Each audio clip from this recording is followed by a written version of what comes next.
Students, आज हम वही हमारा हिस्ट्री का जो सेकंड चैप्टर चल रहा है उसी को कंटिन्यू करेंगे। ये आज उसका 5वां पार्ट है। तो अभी तक जो हमने पढ़ा है मौर्य साम्राज्य का महत्व, आज हम पढ़ेंगे मौर्य साम्राज्य का आर्थिक जीवन। तो आर्थिक जीवन में जो पहली बात आएगी वो कृषि। मौर्य जो साम्राज्य था उसमें भी मौर्य काल में लोगों का मुख्य व्यवसाय जो था वो कृषि था, और मौर्य शासकों ने भी कृषि को प्रोत्साहन देने के लिए भरपूर कदम उठाए।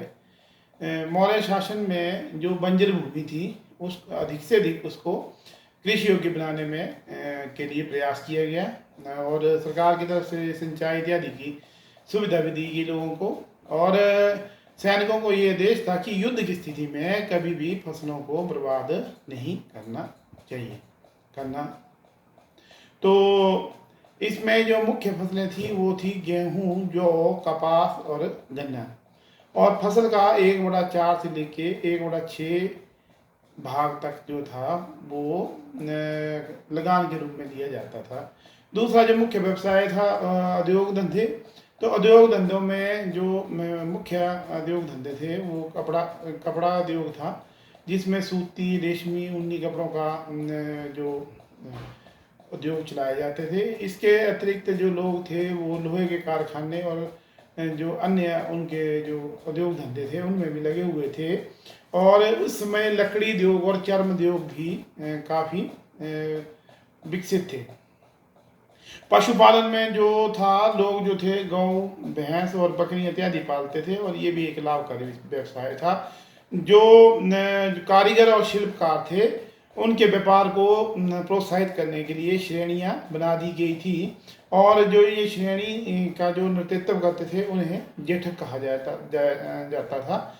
और इस समय तक धंधे का स्थानीयकरण हो गया था, और ये धंधे अब ज़्यादातर क्या हो गए थे, खानदानी हो गए थे। और यही जो श्रेणियाँ थी यही जो कच्चा माल भी खरीदती थी और यही अपना सामान जो वो बेचती थी। और जितने भी कारीगर और जो शिल्पकार थे उनकी जो देखभाल है वो जेठक द्वारा ही की जाती थी। और व्यापारिक नियम बन गए थे इस समय तक। जो वस्तुओं और तस्करी और वस्तुओं में मिलावट इत्यादि के जो करने वालों को कठोर दंड दिया जाता था, और वस्तुओं का जो मूल्य हो निर्धारित हो सरकार द्वारा किया जाता था। माप तोल के पैमाने भी सरकार द्वारा जारी किए जाते थे, और जो देसी वस्तुएं थी उस पर 5% और जो विदेशी वस्तुएं थी उस पर 10% तक लाभ कमाने का अधिकार था। जो ऋण दी गई जो राशि होती थी उस पर जो ब्याज की दर थी वो सरकार द्वारा निर्धारित की जाती थी। मौर्य काल में देश का आंतरिक और बाह्य व्यापार काफ़ी उन्नत था।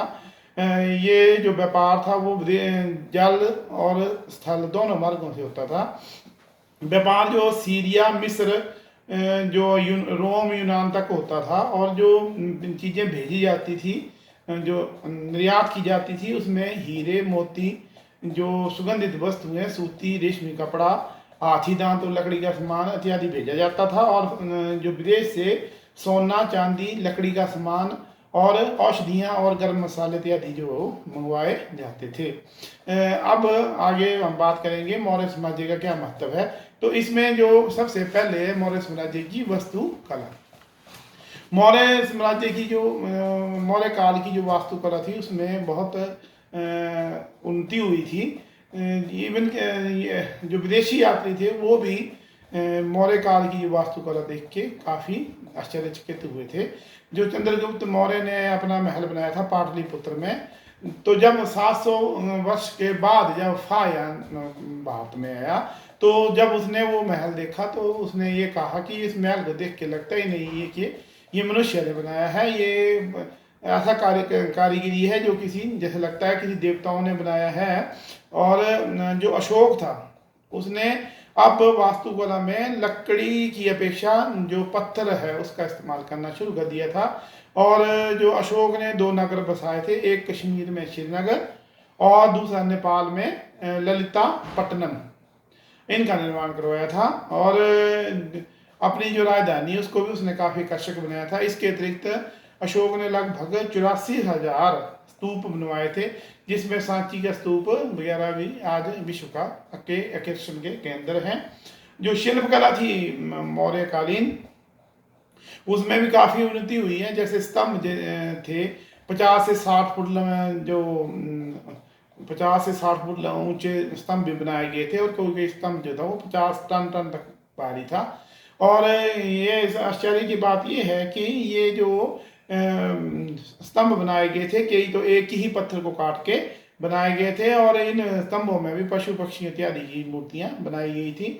और इनका जो सबसे प्रसिद्ध जो स्तंभ है वो सारनाथ का स्तंभ है, और इस पर जो शेर का चिन्ह बना हुआ है वो भारत सरकार ने इसे अपने सिक्कों वगैरह पर अंकित किया हुआ है। इनकी जो और एक कला थी पॉलिश करने की कला, जो पत्थर पे पॉलिश करते थे, वो इतनी समृद्ध थी कि उसकी जो गुफाएं हैं बनाई गई, जो गया में बनाई है, उसकी जो भीतर की चमक है वो शीशे की तरह है। और जो स्तंभ फिरोजशाह कोटला दिल्ली में बनाया गया है, उसको देख के जो एक अंग्रेज विद्वान था वो ये जान ही नहीं पाया कि ये पत्थर का बना है या कि किसी धातु का। और इस समय में आभूषण कला, जो मौर्य काल की आभूषण कला है, वो भी काफी समृद्ध थी। सोने चांदी और तांबे के जो आभूषण बनाए जाते थे, जो स्वर्ण आभूषण बनाए जाते थे, उन्हें स्वर्ण कहा जाता था। और जो चांदी के आभूषण, जो सोने के सिक्के बनाए जाते थे, उन्हें स्वर्ण कहा जाता था। और जो चांदी के सिक्के उनको पाण, और जो तांबे के सिक्के होते थे उसको मष्क कहा जाता था। और इन जो ये सिक्के थे, इन पर भी मनुष्य, पशु पक्षियों, सूर्य, चांद इत्यादि का ठप्पा बनाया गया होता था। अब बात करते हैं हम मौर्य काल में साहित्य के विकास के बारे में। तो मौर्य काल में जो साहित्य में काम हुआ, उसमें कौटिल्य का अर्थशास्त्र, मोगली पुत्र तिसा ने जो कथा वथु ग्रंथ लिखा था, जैसे आपके पहले बात की थी कि 251 ईस्वी पूर्व में जो पाटलिपुत्र में तीसरी बौद्ध महासभा हुई थी, उसमें ये लिखा गया था। और भद्रबाहु का जो लिखा हुआ है कल्प सूत्र, ये मौर्य काल के जो है वो साहित्य में चार चांद हैं। और इसके अतिरिक्त ये भी माना जाता है कि जो रामायण और महाभारत है, उसका कुछ भाग जो है वो मौर्य काल में ही लिखा गया है। और इस काल में जो प्राकृत भाषा थी, उसका भी विकास हुआ, और वो जन सुधार की भाषा थी। जहाँ तक और जो ज़्यादातर जो अभिलेख हैं वो भी प्राकृतिक भाषा में लिखे गए हैं। और उस समय साथ साथ प्राकृतिक भाषा के साथ साथ संस्कृत का भी बराबर विकास हुआ है। और ये जो संस्कृत भाषा थी, ये जो है उच्च वर्ग में काफ़ी प्रचलित थी। अब बात शिक्षा की, तो जो जन साधारण होते थे उनकी शिक्षा जो है वो गुरुकुलों और बिहारों में दी जाती थी। और जबकि उच्च शिक्षा के लिए तक्षशिला और बनारस जो थे वो दो विश्वविद्यालय थे, और इनमें जो प्रवेश था बड़ी कठिनाई से मिलता था। इसमें विज्ञान, चिकित्सा, राजनीति, ज्योतिष, व्याकरण और गणित इत्यादि जो वो विषय पढ़ाए जाते थे। तो इतना समृद्ध साम्राज्य, तो इसका भी एक दिन पतन हुआ। तो जो मौर्य साम्राज्य था उसका पतन के जो मुख्य कारण थे वो भी हम चर्चा कर लेते हैं। तो मौर्य साम्राज्य जो है वो 50 सालों में ही लगभग छिन्न भिन्न हो गया। तो जो मुख्य कारण पतन के हमारी दृष्टि में है, या जो इतिहासकारों की दृष्टि में है, वो पहला है अशोक का उत्तरदायित्व। पहला जो हेडिंग बनता है उसमें यह है कि अशोक ने जैसे कलिंग युद्ध के पश्चात बौद्ध धर्म अपना लिया और युद्धों से तौबा कर ली। तो जो उसकी सेना थी वो कई वर्षों तक बिना युद्ध किए ही रही। तो इस वजह से वो अपना रण कौशल जो भूल गई, और जिसमें जो युद्ध का स्थिति आई या विदेशियों ने आक्रमण किया, तो वो जो सेना थी वो उन युद्धों को नहीं झेल पाई और मौर्य साम्राज्य का पतन हो गया। दूसरा है कि उसके जो अशोक के उत्तराधिकारी थे वो इतने योग्य नहीं थे। उसके बाद जो नेतृत्व मिला वो पहला दशरथ, संप्रति और बृहद्रथ, ये जो तीनों थे ये अयोग्य साबित हुए, और ये इनके समय में पूरे मौर्य साम्राज्य में अराजकता फैल गई और इस मौर्य साम्राज्य को संभाल नहीं पाए। और जो एक बात और थी जो मौर्य साम्राज्य में क्या सभी साम्राज्य में पाई जाती थी कि उत्तराधिकार कानून का अभाव था। जो राजा की मृत्यु के पश्चात कौन जो है वो अगला राजा बनेगा, इस पे कोई कानून नहीं था। तो जैसा कि अशोक ने जब अपना राज तिलक करने के लिए या राज्य संभालने के लिए उसको अपने 99 भाइयों का वध करना पड़ा था, उसी प्रकार से जो अशोक का अगला जो उत्तराधिकारी बनना था कुणाल, उसको उसकी सौतेली माँ ने ही अंधा बना दिया था। तो इस तरह से जो राजभवन था वही जो षड्यंत्रों का केंद्र बना रहता था। ये भी मौर्य साम्राज्य के पतन का कारण बना। और जो पहले बात की गई थी, जो मौर्य साम्राज्य के जो राजा होते थे उनके द्वारा कही गई बात ही जो थी वो कानून होते थी। तो जो अशोक और बिंदुसार तक तो ठीक रहा, लेकिन बाद के जो वो थे इनके उत्तराधिकारी वो इस राज्य को संभाल नहीं सके, और वो जनता ने और जो उसके आगे गवर्नर थे उन्होंने विद्रोह कर दिया। और एक बात और कि ये राज्य था बहुत विशाल था, ये हिमालय से लेके नीचे मैसूर तक और उधर पूर्व में आपका बंगाल से लेके पश्चिम में हिंदू कुश पर्वत तक फैला हुआ था। तो इतना बड़ा जो ये साम्राज्य था, इसमें यातायात के भी कोई विशेष साधन उपलब्ध नहीं थे। तो इस वजह से वो अगर योग्य शासक नहीं होने की वजह से इसको नियंत्रित वो नहीं रख पाए, और इस प्रकार मौर्य साम्राज्य का पतन हो गया। और इसकी जो राजधानी थी वो भी केंद्र में नहीं थी, तो उस राजधानी से जो बाकी उसके प्रांत थे उनको नियंत्रित करना मुश्किल था।